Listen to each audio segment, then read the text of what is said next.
Fire, what you saying? Yes, Fire Key, give thanks to life as usual, you know? We are here again, Ballhead and the Dread podcast, reminding the people all about Chant Down Baltimore, June 25th, Carroll Park, Baltimore, Maryland. Live on stage, the one Freddie McGregor, Ibamar, Autarchii, Jerry Harris, and the great ancient prophet, Derek Barnett, and the legend Andy Basford will be there. Benefit concert, you have to bring a donation to enter. Also, remember Generation Gap Riddim thing there, blazing. Make sure you check it out. Tunes from the one Mapar P, Autarchii, Muda Baruka, Luton Fire. I'm a root to fire, right? Also, if you purchase the thing, you get a dub, which is crucial for those who want the earth sounds. Today is a special show. We have a special guest, the Virgin here, Sam P.K. Collins, author, journalist here, grassroots journalist, that is. Sam, what are you saying? I'm real blessed to be here. Thank y'all so much for opening the space to me. Like we were saying before, this just speaks to the spirit of alignment. When missions are in alignment, we just cross paths and we make the best happen. So I'm very happy to be here. Thanks for this good reasoning. All right, cool. We want to get right into the thing, right? And I want to speak about your book, Babylon Be Still, that is, speaking about your transformation to a more Pan-African mindset, right? Many people can relate, those who have went through the transition or had to unlearn to relearn. What was your experience like in regards to being more in a Eurocentric mind frame? Also education, from what I understand, you went to a predominantly white school. What was that experience like when you started to kind of find out certain things, and what was going on externally and internally? Yes, so I had the privilege of attending the PWI for free. I was given a full ride to the George Washington University. I always knew I wanted to study journalism. And by the time I had entered college, I had gotten a taste of what life was like for Black men living in the United States, just having been hopping off the porch, traveling through the streets of DC and Montgomery County and PG County in Maryland, and just befriending various African, young boys of the diaspora.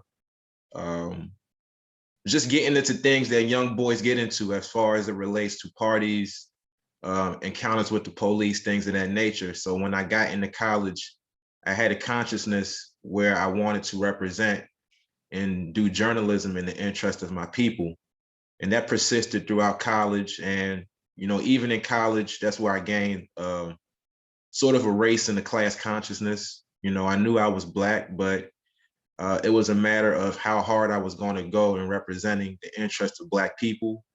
And being at a predominantly white university, especially one where you are often expected to act a certain way, there was an identity crisis, because I was trying to balance, who I was and myself as a native Washingtonian, a Black guy of a certain class consciousness, and just trying to navigate these circles with other Black people from private schools and boarding schools who felt a certain way about, I wouldn't say Black authenticity, but who were trying to navigate the white world with a white mask, like Frantz Fanon would say, So it was the white people in the environment, but the way that stuff goes today, oftentimes it's some of our people with different certain classes and certain backgrounds who often perpetuate these schisms, that we face. And, the book really speaks about me just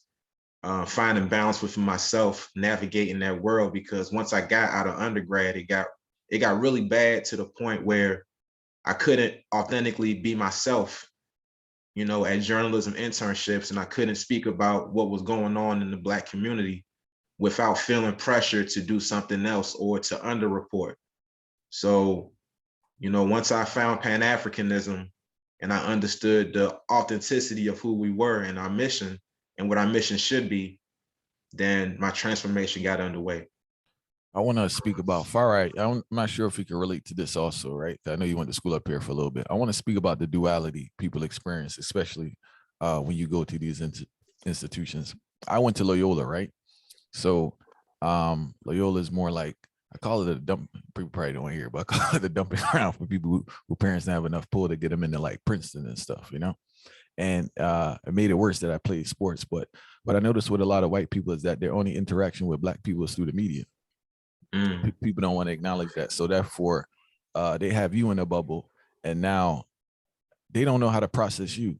Because one, you're here in their environment, and it's like, why are you here almost? So you must be either here out of some form of charity, or you're some type of rare breed amongst your own people, you know. So I think that segregation is very real, and when you go into these spaces, even in corporate, people can relate. It really shows its face in regards to people's inability to view you as a human being and to leave the images they see in the media on there. And also in regards to the type of person that they accept, it seems like they only accept a jolly Black person, especially a male. Like they like the life of the party. They like a jokester. They definitely don't like anyone who has any form of seriousness to them or has a Black consciousness. That type of person is ostracized, kicked to the side, seen as militant, seen as a troublemaker. But it seems like you have to really conform to get into that circle amongst white people. Fire, I'm not sure if you had that experience or you could relate to that also. Yeah, most definitely. I go one of the biggest capitalist school in America still. So Bernard Baruch, so college. So with amongst the Asians, them and all of these people, and somehow them see our intellect as being out of the norm, because especially once with the intellect where we carry, it have a revolutionary perspective to it. So them never really see it from that angle. They normally see, as we say, them like that. I would call them like for say a Black male who show some form of feminine traits and all of these things. That's what me call it, for be really blunt with the ones that still. But based on the reason what I say, and then I mentioned being like this red spot on the ground, you know. When it comes to the Pan-Africanism, what if a lot of people hear this term being thrown around, what does being a Pan-Africanist mean to you? What and how it become now a part of your identity? It's a very good question. And before I answer that, one of my Babas, A. Peter Bailey, he was a founding member of the Organization of Afro-American Unity. He was a comrade of the late, great Malcolm X before his assassination, and he had a chance to read my book. And his criticism, in all love, was that I didn't get a chance to define Pan-Africanism. I wrote it with the understanding that through reading my story, you can sort of understand Pan-Africanism, but I understand that we have to lay the law down to establish a definition. And Pan-Africanism, for all intents and purposes, is one's identification with the African continent and the African diaspora, and a person's willingness to absolve themselves of the colonizer governments in which they were born. So through Pan-Africanism, I do not identify as an African. I don't identify with the colonizer African governments that were formed during the Berlin Conference. I don't identify with the governments that were formed under the Commonwealth of the British Empire or anywhere else. Under Pan-Africanism, my nationalist mindset is global, and I am in the mind frame of establishing a government, that goes well beyond the beginning of colonization. As a Pan-Africanist, I identify as part of the global majority and not as a minority as the United States government would like for us to believe that we are. As a Pan-Africanist, I do not identify as an American citizen. I don't identify as a Republican or a Democrat. I identify with the customs, attitudes, and traditions that make me African, and I see my lineage as so that in identifying of the Africans, I find more commonalities than I do differences. And the reason why Pan-Africanism has been so important in my life was because once I identified as a Pan-Africanist, I had more of a foundation and more of the confidence to go into newsrooms and articulate certain points. Because journalism is the fourth branch of government, as they like to tell us in the academy. You have the executive, judicial, and legislative, and for all intents and purposes, journalism is supposed to hold the other three accountable. But how can you hold them accountable when you're under the assumption that one is right and one is wrong. And when you are bogged down by the American system, you're often forced to choose between the left and the right, when in fact they are both wings on the same bird. And for as long as African people have been in this country, the left has always made deals with the right at the expense of Black people. So as a Pan-Africanist, I don't identify with any of them because I understand that long before the American Empire was formed, we had kingdoms and we had traditions and systems of government that preceded long before this Greco-Roman paradigm. I'm of a different mindset, and a lot of that was brought up by my adoption of the Rastafari liberty, to keep it 100 with you, because we're talking about a socio, political, and spiritual development, and those are all one and the same. And when you're talking about America and this Eurocentric paradigm, they often try to separate the two, when in fact they are often combined, and they are combined to our detriment. So Pan-Africanism is a whole changing of a paradigm. It's not just political, but it's a mind frame and getting yourself into a mindset where your identity is the basis of who you are, and you rise above all of the confusion that is Babylon. All right, we give thanks for that words.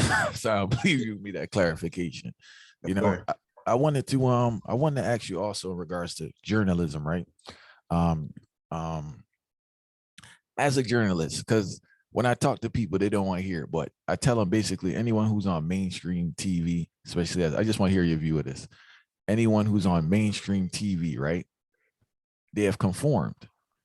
You're not allowed to go on their platform and to speak a certain truth. What are your views about that? What are your views of journalists on CNN, Fox News, or who have been there for a long time? Because somebody may get up there fighting, when they burn the fight, they're gonna get rid of them. But those who have been there for a duration of time, how do you view those forms of those types of journalists? Well, I lived it. I've seen it. To make it onto the platforms like CNN and MSNBC, you got to toe a certain line. You have to look a certain way. You got to speak a certain way. And you have to come with an assumption that anything to the so-called left is the right way to go, even if those people on the international level have ostracized or oppressed Black people, and they are dropping bombs on Black countries all over the world. When you're coming onto a platform like that, speaking truth to power is not in the recipe, because once again, corporate networks like CNN and MSNBC are all part of a club. It is all a club. It is not about holding the powers that be accountable. It is about being in proximity to power, and it's about creating a narrative and a world where people are convinced you're telling the truth, but in fact you are repeating lines that the party in power are given. And the president who was able to break that facade for us, well, at one point in time, was Donald Trump. And Donald Trump, forget what you might say about him, but the reason why they had to take him out of power was because he was sharing too much truth. He was doing something that a lot of presidents before him were not able to do, because as a president, you have to balance in the sense that you have to lie to the American people, but at the very same time, you got to create a facade where you're doing good by them. And this is especially true for Democrats. And this was especially the case during the Obama administration. So by the time you make it to CNN or MSNBC, NPR, any kind of so-called left-leaning program, you got to follow a certain line, and you got to follow a certain classist line. You got to fit the bill in terms of appearance and in terms of a mindset. They don't want a working class, underground, grassroots voice, because that's where the masses are. The masses that are not infatuated with celebrities, the masses who are living paycheck to paycheck, the masses whose parents migrated from the South into the northern and Midwestern cities and carried a legacy of enslavement and other things with them. They don't want to hear about that. They don't want to hear about immigrants who came into this country after escaping wars created by the US government. So, they want a narrative where America is the home of the free, and where in America you can pretty much get anything done. That's all they want to hear. And I've seen it firsthand. If you want stories, I can definitely give it to you. This reasoning is a deep reasoning, because It's funny you mentioned that. So let me ask you, did I mention one of the time did I mention I was reading something online, did I mention using journalism as a means to organize African people? See, is Mumia Abu Jamal an influence today? Because I have to ask that one because you give me that type of energy, journalism, the far right meditation, being an artist, representing for the people, fulfilling journalism in its right intricacies, you know. So is Mumia Abu Jamal an influence today? Definitely. I wasn't even hip to Mumia until I met my fiance about 10 years ago. And this speaks to the power of the feminine, because the feminine energy, you know, will always bring you more to the left in terms of your vibration, like as far as challenging you and exposing you to more, you know, holistic things. So when I heard about Mumia and I did my research, you know, just everything he was able to do, in a sense, I have paralleled and I respect Mumia because, you know, before then, I didn't understand what it meant, or I didn't understand the possibilities of, you know, speaking truth to power, you know, through journalism, or how to do so and balance my obligations to the people.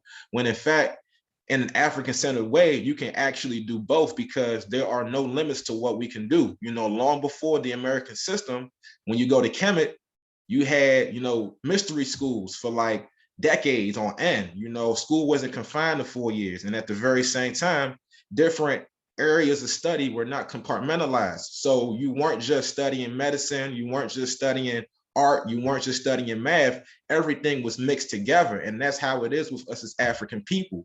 So in my journalism, I can be an organizer, I can be an educator, I can be anything that I want to be, because by nature, we as African people are very nimble in that way. And Mumia was able to do that, which is why they had to take him down. And, you know, they couldn't even take him down all the way because from prison, he was still organizing. He still is organizing. Like, how do you do that? That is by none other than the Most High. So, you know, I channel his energy. I channel Walter Rodney's energy, right? You know, I channel the energy of the Honorable Marcus Messiah Garvey through the Negro world. And Edward Bladden. I channeled Malcolm X, you know, because before the final call, we had Muhammad Speaks, and he was pumping that throughout the, you know, throughout North America.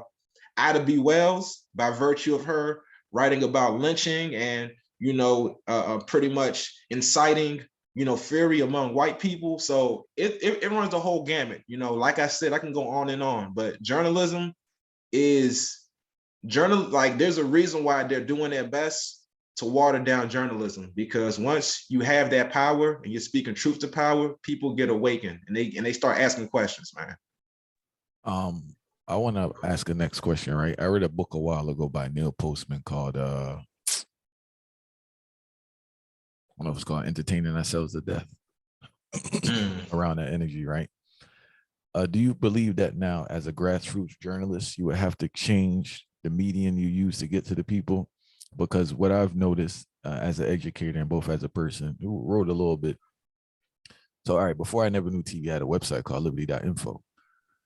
But what I noticed is that the people who were reading were people who kind of had the information already. It was almost like a validation in the sense of like some little social club. It wasn't really reaching people who didn't have the information. And in these modern times, do you feel you can reach those who are unaware through writing, or do you feel will have to be more speaking for this generation? I think it's a combination of both. You know, by the end of the day, the written word is still needed because there's certain information that you got to get in there. You know, when you're writing about personal experiences, and then the context, the background is the actual statistics that you use to provide that context. You know, I like to give my people more credit, and, you know, at times I'm often disillusioned with the way that social media has gone and how everything's watered down and how our people like entertainment more, or they don't have the bandwidth. At the very same time, I hold on to the hope that, you know, we can take in more information, which is why, you know, I often hold up the standard of writing longer articles, even if those articles have, you know, subheads. So if it's about 1,000 words, I break it down into 3 parts, make it very digestible. And I also create videos from time to time, but the written word has to be the standard by which we process information. And just understanding as an educator that a lot of people are also auditory, and you have people who learn through movement as well. But at the very same time, we got to be able to meet our people where they are, but at the very same time, push them where they are, encouraged to take in the written word, because what we're looking at right now is a generation that depends on YouTube and videos for their information and for their enlightenment and their consciousness. And that movement in itself has created a lot of misconceptions, and it has created a disaster where people are speaking who are not people, who don't have a knowledge base, people who are not experts. They are speaking, and these are the people who we look up to. And it's very dangerous because, it's watering down movements, and it's really jeopardizing organizing, and there are a lot of examples that come to mind. But as far as the so-called conscious community is concerned, we are creating people who don't have tested leadership, who have no organizing experience, who are just speaking just to speak. And this is because we don't value reading as much. So I do my best to encourage people to read. And oftentimes it comes with having a certain energy, like if you got a certain energy with your words and with your style and your appearance, then oftentimes what you're writing can be seen as a bit more attractive to people. So in addition to the videos, I do sprinkle that in, but the writing is the foundation of everything that I do. So a question for that too, because that you mentioned that. You mentioned the writing being digestible is the best way to put it. But how do we get the people overall to understand who are the right role models? Because it seemed like the people have the wrong identification of the role models who they should be following. So even in order before they even get to seeing the reading or seeing the videos, so they can actually understand what is being shown in front of them and what is the direction to go, so they can better themselves and uplift themselves holistically as a people. How do we get them to understand that these role models that you're currently following are not the role models that will lead you to the direction that you should be heading, because it's like a bunch of confusion taking place right now. As there is a Babylon be still. It's like Babylon it's like them continue to move out a whole heap of different pieces to confuse the people. So how we get them to focus first and foremost to show us that these are not the role models. Take away everything the mainstream media is giving you. How we get them to even do that in the first place and identify the role models who can uplift them life, so to speak. It's a very good question. I often think about that. At one point in time, my strategy was combating everything that the mainstream media did or speaking on it. In doing so, I found that a lot of our people don't want to be led to what is right, to what is outside of Babylon. A lot of our people are already lost, in a sense. So a lot of my efforts within the last few years has been focused on the children, teaching children media literacy, giving them the opportunity to speak about what they're seeing and to help them articulate what they see, and to help them study media and help them ask questions where they're seeing what type of media is the best for them. And I'm also of the mindset that, there's a myth of mass movements. I think that oftentimes when we speak about our ancestors, there's often a myth that, okay, this person had millions of support. And I know, especially speaking about Garvey, they said at the height of his existence, the UNIA had, I forget the number, but they had it in the millions. He the Madison Square Garden during the convention in 1920 or so was booked, 100,000 or so. But as far as mass movements, I think that we as African people, especially those of us who are charting out of Babylon, we got to be at peace with having our village, and I think that, even situations like this where we're building together, that's how you do it in the grassroots. If I'm building in my circle and y'all building in y'all circle and we come together, then we can have something that's a strong foundation. Oftentimes it's not about numbers. It's more so about the quality of the leadership and of the people, because if you have too many people oftentimes some of them aren't as thorough or as solid as you think they are. So at this point, I'm focused more so on the children and also of people of the same ilk within my generation and the elders who are really about that. Because these other folks, after Donald Trump and after everything that's happened, listen, somebody gunned down about a dozen or so Black people in Buffalo yesterday. After all of this that's been going on and you still don't know what's going on, I can't help you. And that's just the way it is. I'm not a missionary. I'm not about to beat you over the brow with what I believe to be the truth. The truth is out there and I put it there. And if our vibration aligns, then we can work together. But if we're not there yet, hopefully we can align on some issues, but I'm not going to try to get to you. That's just how I am at this moment. And my life experiences have really brought me there. All right. You brought up a great point, right? Because me and Faya here spoke about this previously in regards to movements. Autarchii always talk about what's progress, right? I'll use a church as an example, right? Say you have a mega church with 30,000 people or 15, whatever's in there, right? How many people are actually practitioners of the thing these people are speaking about? So it's the same concept. So I think that those 60 videos messed up a lot of people's perception in regards to a movement, because you have people walking behind you, but you don't have people actually doing the work. And also a capitalistic mindset in regards to growth in numbers. And we have to always and really focus on household, family fire. Everybody there yapping like you said earlier, but nobody not putting the work to make sure at least your base is in order. And at least you could send out a child that's balanced, that could do some work and be productive in society and be an example of a person on the heights and a progressive person. But I'm telling you, Faya, I think, I'm not sure if this was done purposely, but I think these 60s videos messed up everyone's mind in the sense that if you're a part of a movement, if you're a leader, Faya, you're supposed to have these hundreds of thousands of people walking behind you. So I don't know if it's strategy or this and that or a coincidence, but I think that's played a key role in molding people's mind in regards to that. But even now with followers, or this follow a thing, because someone will come up to me and say they're gonna subscribe to the channel. I tell them why. What's the point? I don't need you nothing padding up no subscription. I need a person. I'd rather have the 10,000 or the 5,000 people that's really listening to the thing, really supporting the thing, really benefiting from the thing. But it's just a fluff vibe, fluff in numbers. And I think that's really corrupted the minds of those who say they want to be, an ego too, I guess. People, want to have a so-called tribe of people following them. But I think that played a big role in this whole idea of you need this large group of people behind you when you're doing stuff,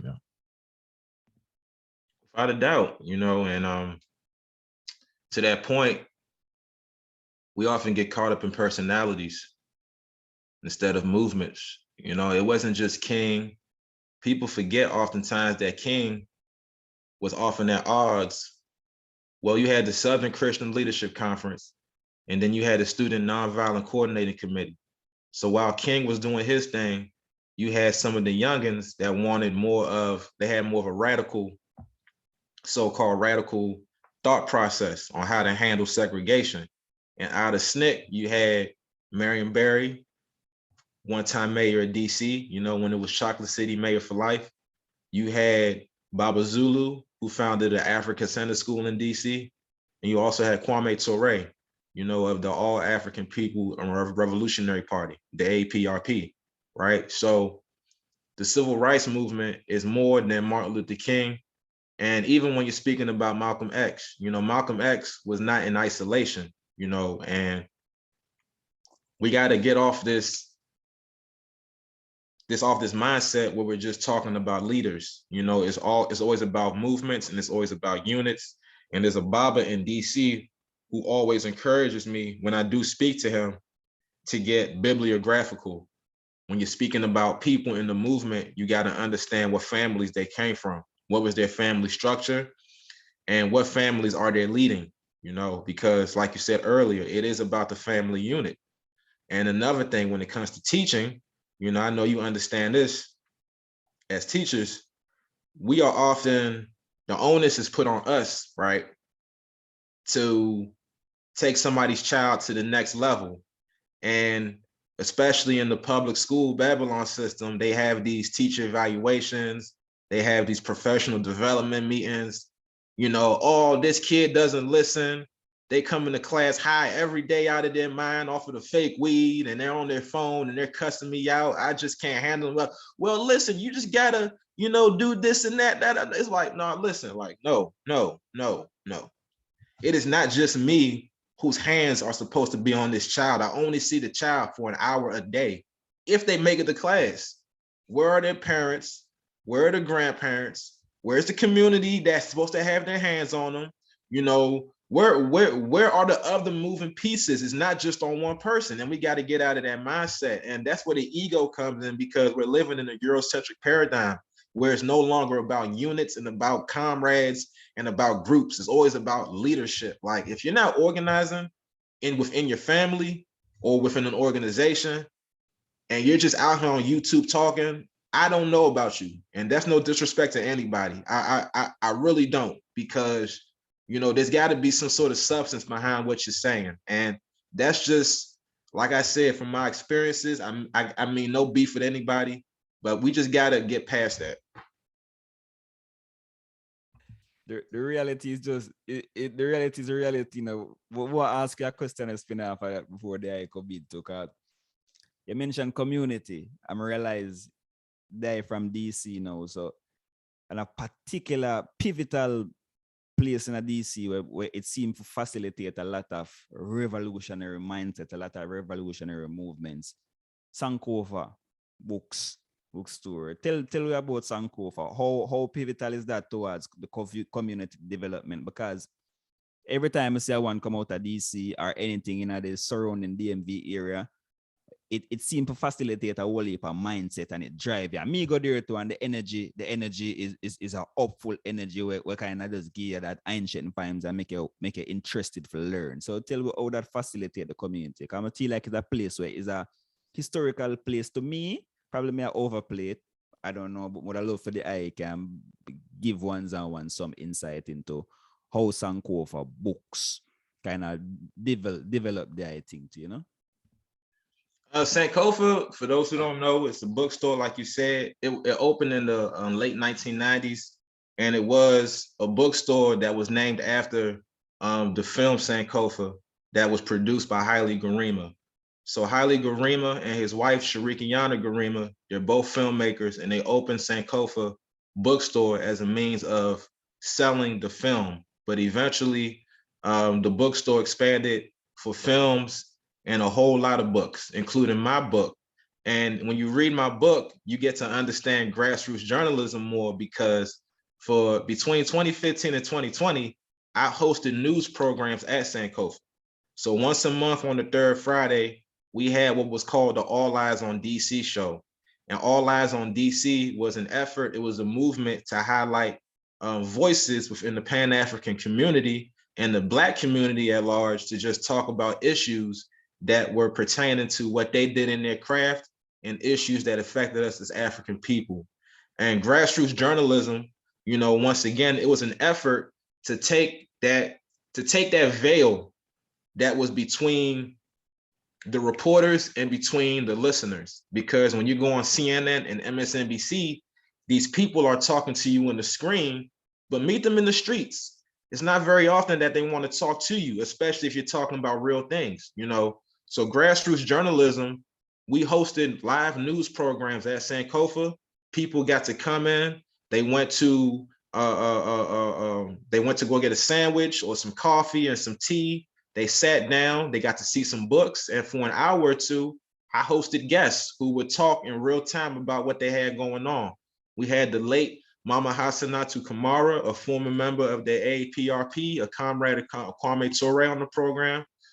We had people with a whole lot of people. We had Anthony Browder. We've had Baba Sangor Baye, you know, former president general of the UNIA. We've had Obi Egbuna Jr. He was a playwright and a teacher and an organizer in his own right.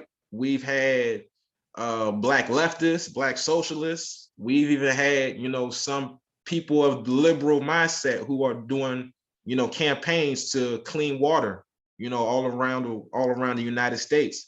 So Sankofa was a chance for people to meet up close and personal, people in the community and around the United States who are pretty much doing their thing in their realm.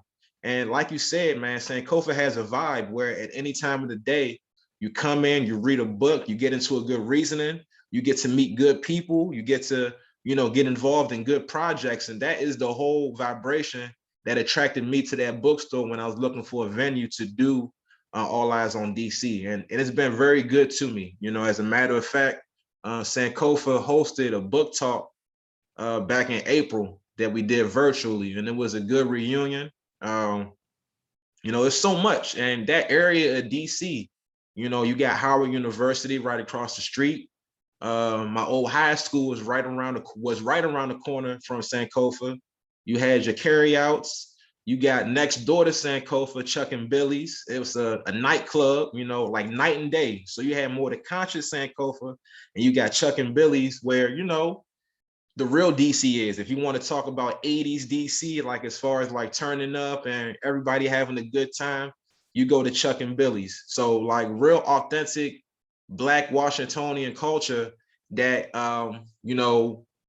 that's getting wiped out little by gentrification. And one more point I'll make is, a few years ago, Sankofa had to campaign to get their property tax abated. So, with gentrification and, with people losing their houses, oftentimes people lose property when they raise the property tax on your property.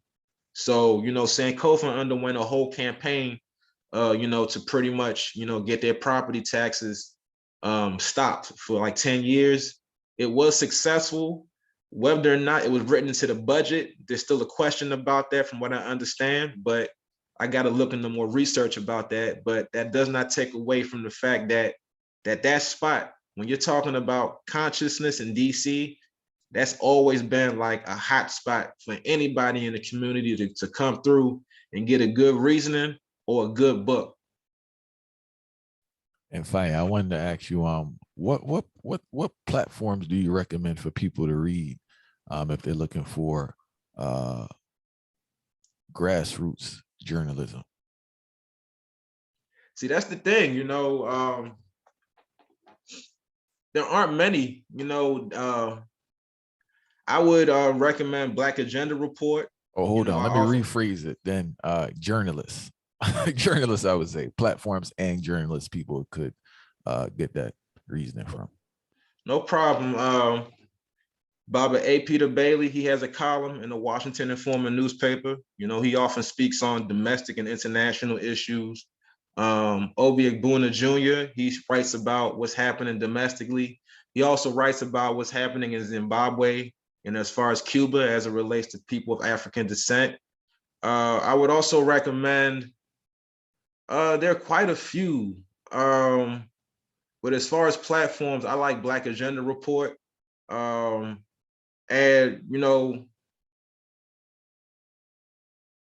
it's a very good question because I'm oftentimes looking, to be honest with you, when it comes to the industry, when you're talking about, consciousness, and, that's the thing right now that I've been pondering about, because when it comes to the journalism industry, as far as I know, of course, knowledge is universal. You can change in your mindset anytime, but there's a schism between the craft and between the foundational consciousness, right? So you have people who are conscious, right? But as far as knowing the craft of how to mold articles and things like that, there's often a disconnect. So when I'm reading articles, they might be more from a liberal standpoint, but because I know what I know, I can go beyond and do my own research, and that often comes with, just, pretty much doing research about where we were as a people. There is one more person that I forgot to mention, Barrington Salmon. He was a mentor of mine, and he actually was the editor of Babylon Be Still. Very, very fine journalist, a 5-star journalist. His parents were from the Windrush generation, I believe. So he went between the UK and Jamaica, and he immigrated here. But he's been writing for like 30 years now. He's an internationalist. So in addition to writing about what's happening here, he can talk to you about, Africa, Sudan, Colombia. It runs the whole gamut. Like, he's always speaking truth to power. He is not afraid of the powers that be. Anything that he writes, that it's authentic, and that's a guy that I look up to, as far as journalists. And beyond that, I can't really give you anybody else because, anything that I read, I often read with a skeptical eye. But these guys who I'm speaking about, especially Barrington, they are very, as a matter of fact, I would say Barrington, out of the journalists that I mentioned, might be the guy who can bridge that gap between having a consciousness and pretty much knowing the craft. Because these days, a lot of us, we say we're journalists, but it's like, all right, like, how much research can you conduct? How well can you write? Not saying that writing has to be a thing, but at the very same time, journalism is a craft that you got to take very seriously. So anybody who I'm reading, especially Barrington, A. Peter Bailey, Brother Obi, they know the craft in some way as far as collecting information and shaping up articles.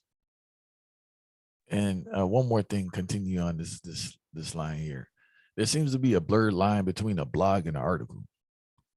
Because I know now in modern times, like, majority's articles are structured in a way to sell a product, even if it's speaking about a social issue. So, like, what's your thoughts on that? Oh yeah, there's a blurred line, and that came like the late 2000s. So because the newspaper industry, you got to understand, before the internet really proliferated, we had newspaper advertising. So newspapers got their advertising from like businesses, and the print edition would be where they would get their money. But since the internet came about, and you had what's that spot, that website called, the website where you posted advertisements, it escapes my name. Oh, it escaped. But the internet is what created that confusion between blogs and newspaper articles. All right. Because at a certain point, journalists no longer had to go through what they called the proper channels in order to get an article published. If you were writing for a newspaper, that often required you to first write the article, give it to the editor. The editor and the publisher, they decided whether or not the article made it into the paper. Through blogging and the internet, that's no longer the case. And people, I'm not saying it's a bad thing, but at the very same time, because we are so hungry for money and we need revenue, you have the corporations now, they're oftentimes collaborating with journalists to sell products through journalism. So you have what's called sponsored content, where a journalist might write about Coca-Cola, they might write about a new book, or they might write about whatever the case is, and they'll write about it, but it's not totally in truth. It's more so to sell the product than to tell the truth about the product and get it authentically. So it's oftentimes a case about how to make money from journalism, because people are of the understanding that journalism is a falling industry. And in order to save it, they've often had to mix the newsroom and the advertising world. So all of this came about over the last 15 years. It's just recent, and it's kind of getting worse. I'm not going to lie to you. I had a thing cold as ice, because if you look up anything right now, it could be anything from any topic you put up. This man laughing, he knows the truth. Any topic is disturbing to me, because always at the back end now is like, you can purchase a product from us, or you can get the service from us, right? You get what I'm saying? So the thing's super cool right now. Serious thing, you know?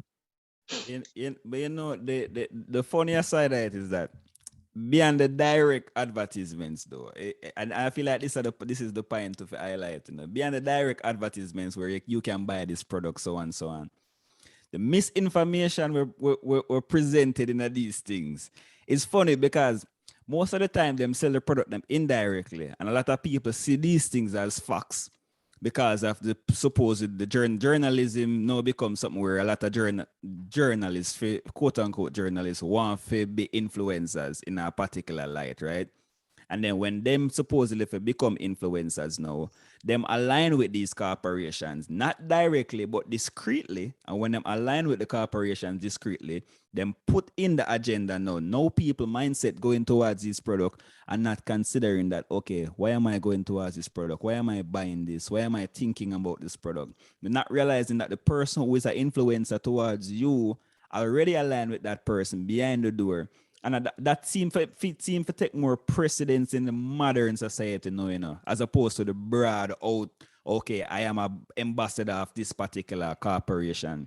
So it seems like the misinformation going around right now is it's almost cruel and kind of barbaric if you think about it now. And the way how it presented, it start make people feel like say, okay, them have more knowledge than them actually do, you know. So it kind of mess up the mindset, especially of African people, because I feel like say African people, besides spending the most money, African people consume the most.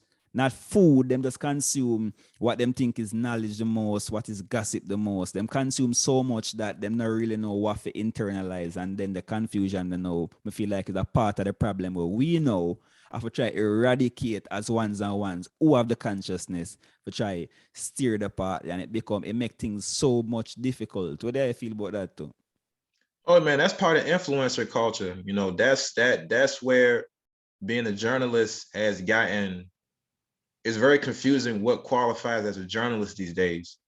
You know, because you can hold a mic up to somebody's face and ask them questions, and then, you know, not to say, I think that the industry is changing, you know, and the industry, of course, with social media and technology, nothing really stays the same. But I think it's all about the quality of the questions and the vibration of the content. You know, one thing that I really can't stand as a journalist is the influencer culture, you know, where people are staying away from the harder, more conscious topics and reporting on solely entertainment. And people are so caught up on celebrities, they're caught up on fashion, and they're caught up on things that are distractions, really. You know, and I think back to the whole Chris Rock, Will Smith thing. People spent, and they're still spending time on it. But I know when it initially happened, we spent about 3 weeks on it. And somebody called me to come onto their news program to talk about it. And I turned it down because I just told them, you know, I don't want to participate in that. You know, please call me back when it's something a bit more serious, you know, about our people. And they respected it. But we need more people standing up like that. We really got to decide, you know, what is valuable content and what is not. And I can think to hip hop, or what is called hip hop these days. You know, the news coverage around that, you know, it's more gossip than anything else. You know, I know when I was coming up, when you were interviewing artists, it was more so about their craft and about what influenced them. But nowadays, it's more so about the more gossipy aspects of their aura. So as far as like who they're dating, what cars they're driving, what jewelry they have, who they're beefing with, even the rap beef is not as credible anymore. It's more so about, you know, things that are just don't make any sense by the end of the day, you know. And the internet has done that in a way where the veil has been torn, where anybody can stand up and say anything and feel like they're a credible person. And the influencers are calling themselves journalists when in fact they are just, you know, people who are following the so-called rich and famous and leading us toward them. All right, I want to touch on something real quick, right, in regards to this addiction to futile topics, right? All right, as human beings, it's always been there. Fire. People like mix up. Let's acknowledge that, right? But I feel within the last couple of decades now, people have been really molded to only take that in because you brought up a great. If I saw this in sports, right? So I don't watch sports anymore, but sometimes I watch highlights on YouTube. And what I notice is that now, due to the demand, and we have to factor this in too, right? Because I remember original ESPN used to show pure foolishness in excuse me, early years, like duck hunting, bowling. But now they get so much traffic with the gossip. Everything has turned into a gossip column. If you go on right now and it's a guy named a black guy, very, I don't know what word to identify this mind, Stephen A. Smith, right? His job, from what I understand, is a multi-million-dollar contract. And you as a journalist, how hard is it every day to talk about something where there's nothing to talk about? Like the man literally has to go on TV and talk about something. So through the pressure now, this man just coming up with pure foolishness and he just picking up. It's truly, if I was watching the thing, and I'm not lying to you, they didn't talk about no basketball, yeah? See, that's the 24-hour news cycle though, like So about 15, 20 years ago, maybe a little longer than that. CNN started that. They had these news stations on 24 hours a day, 7 days a week. So you got to fill it up. And they got to a point where they started filming things like birds crossing the street, and the content got worse and worse. You can't even put out a good album. I think about Kendrick Lamar.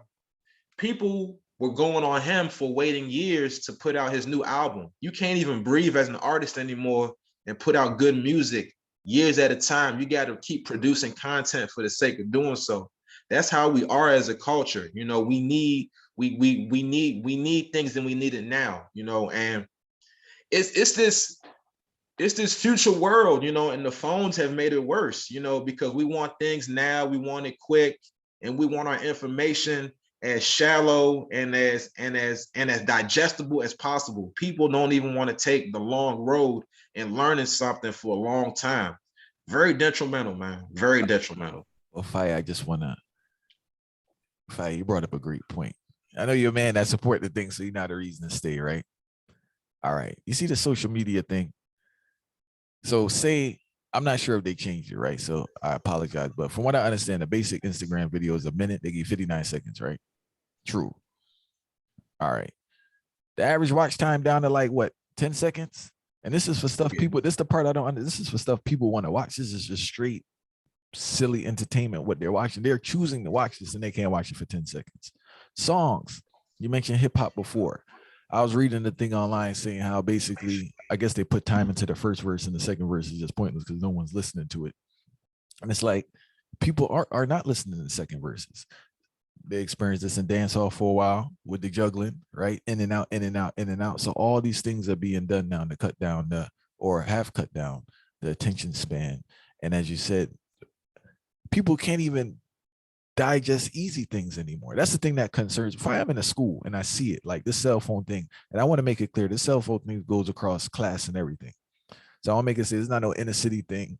If your kids in high suburban areas with 6-figure income, they still on TikTok, dancing and doing everything same way, fighting, and they're struggling in class. It's a universal thing where this phone has made zombies out of people. It's happening in front of us. People don't want to acknowledge it. You get what I'm saying? But it's a very dangerous thing. And moving forward now, my concern is people's ability to complete tasks, people's ability to even process information. Because it's like, I don't know if it's a dangerous thing that's taking place. Adults, yes, they're doing it, but it's more the youth I'm thinking about in regards to basic skills you need to function as a human being. Because the way I pre it now, like our generation, those who are functioning or have an ability to do stuff, you're gonna have to work, not for economics, fire, for the society to work. Unless they have computers for everything, you're generally going to have to work because they won't have anyone in that position to do so. But before they ever come into, it's funny though, because these means of these particular platforms supposed to enhance communication, but in actuality, it's deteriorating communication, because now with all of these fast-paced things and the whole turnover being so rapid, it's like everybody brain start communicating fragments as opposed to communicating in sentences. So you realize that, okay, them start a point, the pint can't be finished, then move on to a next pint, and then it's just confusion. So people actually talk to one another, you know, but them talking to one another, them not actually talking, you know, because nobody understand what that person is saying. It's like I say something and you just respond for the sake of responding, and it's like 10 years, 20 years go on, and that's how people internalize communication, and it start get silly now, you know. And you know, I think we as the next, you know, we're the last generation that experienced both, you know, a world before social media and a world when social media touched down. You know, Generation Z, as they call, they were born into this. So a lot of the communication to them is very normal. That's how they communicate. You see it in the music, you see it in their interactions. You know, as a teacher, part of my communication strategy is before we start a session, I like hearing students talk about their day. You know, I ask them how they're doing, and I try to expose them to vocabulary words other than good. You know, vocabulary words where they can really pinpoint their feelings, and then they got to talk about why, and then they got to talk about their day. A lot of the young people are still trying to find their way with engaging in conversation, you know, because these days it's very easy to not engage in conversation if you're in your phone all day, scrolling through pictures and videos, and you're typing half sentences and whatnot, you know. So the communication, the standard has changed, you know, which is why we got to really bring it back. And I think that, you know, with all of the attention on social media, the quality of writing once again has really diminished, you know. So it's a question of how do we bring back the quality of writing, and how do we raise the standards in what we consider valuable scholarship, because everybody's opinion is not the same. You know, people really have to have a mindset where they're dissecting people's opinions and they're understanding whether it's something of value or if a person is coming from an uninformed standpoint. You know, we really don't have that these days. You know, one last point I want to make is that there are people who are not on social media and who are doing quite well because they are not depending on followers and things like that. They are creating more organic relationships outside of social media. I've seen it being done. I'm sort of half and half with that because, you know, the platform that I have is more about spreading information, but there are people who are building connections outside of social media organically.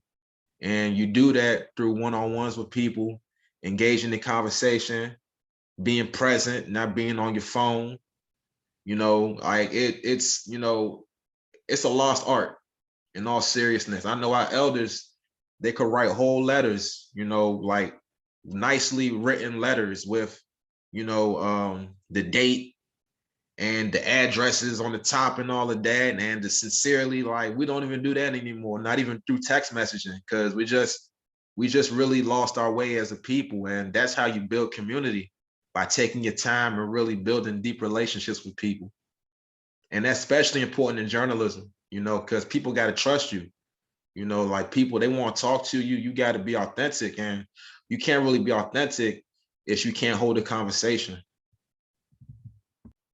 Reality sound, and that's a key skill that we need to bring back. It sounds basic, but actually speaking to someone, having a conversation. Me and Farai reason on the phone, but it's very rare because if I know people that would text you. I'm not a text man. Farai could tell you that. I'm not texting no paragraph or nothing. Call me. If you text me a paragraph, I'm gonna call you. Fire, they won't pick up. So the conversation done, because what I have to say, I can't relate through. I'm not sitting there typing no text. Fire. It's either we're gonna link up and talk, or we're gonna talk on the phone. You know, so Fire, we give thanks for the work you've been doing. Make sure you check out the Breakthrough book. We'll put it in the description. Babylon Be Still by Sam P.K. Collins. And now, Fire, we really give thanks for you coming on, and we give thanks for all the words that you shared with us, because they were very powerful. And I know ones listening really benefit from it. Powerful reasoning, man. Yes, I. Do remember, check out the bridge and work again. Babylon Be Still, Sam PK Collins, link in the description. Also, Generation Gap Fight. If you didn't see the thing, get the thing, make sure you get it. Tunes from the one, Autarchii, Muda Baruka. I'm Ruta Farai, Luton Fire, and all about Chant Down Baltimore Benefit Concert. Carroll Park, Baltimore, Maryland, June 25th. Live on stage, Reggae legend. Fight, isn't Freddie McGregor like Jamaican ambassador reggae or something? If I'm correct. One of, you know? Yeah, one of, right? Yeah. Yeah, so the great Freddie McGregor will be there. Autarchii, co-host of Ballhead and the Dread, will be there. Blazing on stage. If you never seen the man work, make sure you're out there to see the brethren.